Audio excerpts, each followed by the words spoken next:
real life. Today I am going to be talking about your amazing brain and how it can help you when you're singing and when you're just doing things like washing dishes or walking your dog. And you do have an amazing brain. I mean, if nothing else, it's processing the sound of my mellifluous voice right now into intelligible symbolic pictures and regulating things like your heartbeat and breathing all the time. That's a miraculous feat. If your experience is like mine, you've probably heard several well meaning teachers and peers say things like, just get out of your own way. Stop thinking. You're thinking too much about your technique. Just focus on the storytelling. Just turn off all that mental chatter. I don't know about you, but I have clocked over 4 decades on this planet, and I have yet to turn this chit chat down. Doing that is like trying to shush my 3-year-old when we're going up the stairs at nap time so he doesn't wake his brother up. It basically just elicits more belting. So, how does your belting toddler brain show up for you? What happens to you when you're singing? If you're like me, you're singing along and your brain starts to do what brains do. The committee starts chiming in with all kinds of intel about the way you sound, what you look like, what your friend said to you that morning that's still pissing you off, and wondering if chocolate chips would be good in your Honey Nut Cheerios. They are, P.S. If you're like me, you have an ongoing frenemyship with your mind. And like I said, I've noticed your brain and mine alike don't stop serving up thoughts. It's like a Golden Corral buffet in there. It just keeps bringing out trays of food, and you're like, how did mashed potatoes and froyo with gummy bears end up on my plate together? When you're singing, you've probably noticed that your brain slings up all kinds of things that you weren't planning to think. There's the directly voice-related thoughts like, oh, that's flat, or I hope I don't crack. But then there are the ones that are really hard to soldier through, I think. Like, this will never be good, or I'll never sound like Audra McDonald, and my muffin top is on and poppin' in these pants. So, what do we do when the brain starts to give us suffery thoughts to latch onto? That, my friend, is what I am fixin' to tell you. I call this the thinks method, with an S. Thinks. It's not just a swindling bait and switch tactic used by that questionably sympathetic baritone grifter Harold Hill and Meredith Willson's The Music Man.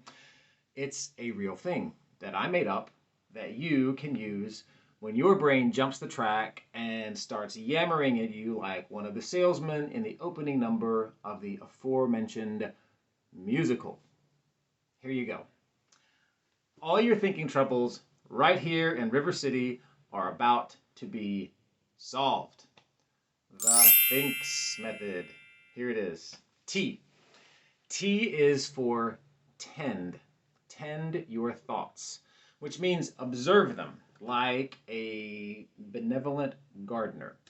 When you tend a garden, you notice things. You water, you prune, you prepare the soil, you pull up weeds and plant things that bees and butterflies like, and you wait and trust the plants to do their thing. And there is a clear distinction between gardener and garden. A gardener knows that she is not her irises. She can watch her irises grow and bloom. It is the same with your thoughts. You are not your thoughts. Your mind soil grows them, and then after a while, like irises, they go away. H is for hold up on the figuring stuff out.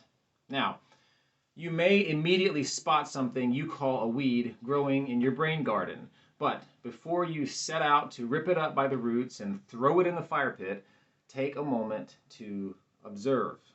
It might be next to a plant you want to cultivate, and a violent spade removal could mess things up in there. You're not going to immediately understand why a thought came or what it means, so just table the figuring it out part.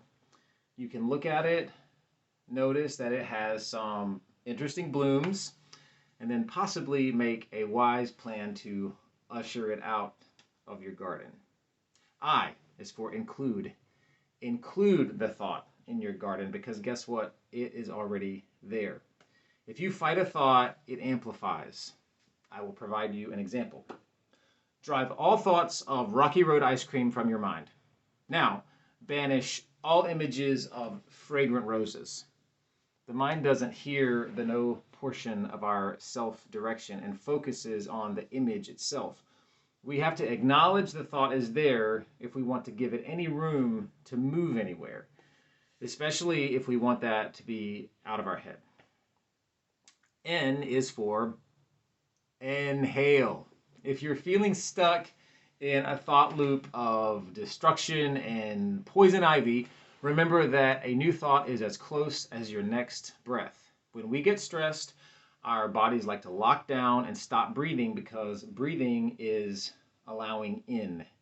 When we are stressed, it's like we bar the doors and tell ourselves we are under attack. Letting a breath in feels very counterintuitive and vulnerable. But remembering that a breath in is the way out of whatever you're going through is a good thing to keep in mind.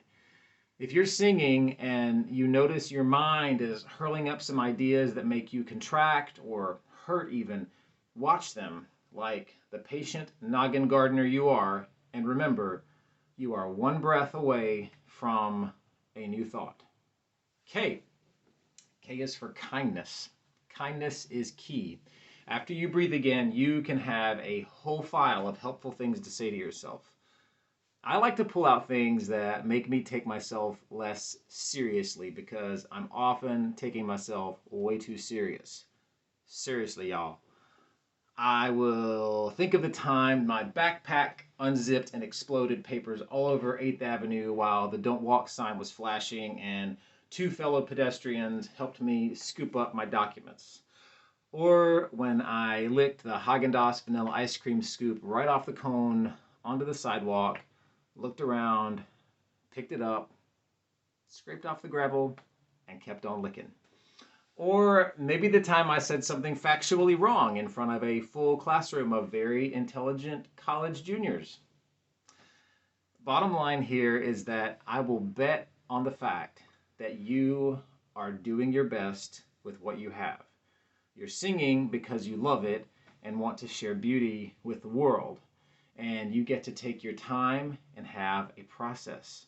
If an iris in a garden gets a process, then you do too. And finally, the letter S is for shoulders back. Credit for this goes to my wife. When we believe our stressful thoughts, they can literally hunch us down into a protective and tense kind of cower. Notice what happens after a few slow breaths with your shoulders back. Your body and brain will fight you on this, but give it a good 7 or 8 ins and outs and see what happens. So, thinks. Tend your thoughts. Hold up, wait a minute. Include. Inhale. Be kind to you. And shoulders back. If you can just remember and use one of these things, you'll see your thought life loosen up while you sing and while you're going to the grocery store. I know it's helped me. Now, I would love to hear from you. Which one of these thinks was a new idea for you? And which one would you like to try? Pop a comment down below and let me know because I love to hear from you. It helps me to know the things that are important to you so that I know what to talk about here. Or hit me with a comment on any tricks or tips that you have that help you tame the mental garden. Let's help each other make this place more peaceful and more joyful, because it'll make your singing real good and it'll make the world a touch more loving. And remember, you can always email me at dan@dancalloway.com with all your burning vocal technique questions. And I can turn your Q's into A's right here. Always remember, if you have a question, someone else probably has the same one, so you're helping them out. If this helped you out, hit that thumbs up and subscribe to the channel. Keep singing and sharing, because remember, there is only one you, and folks need to hear the story that only you can sing. Bye for now.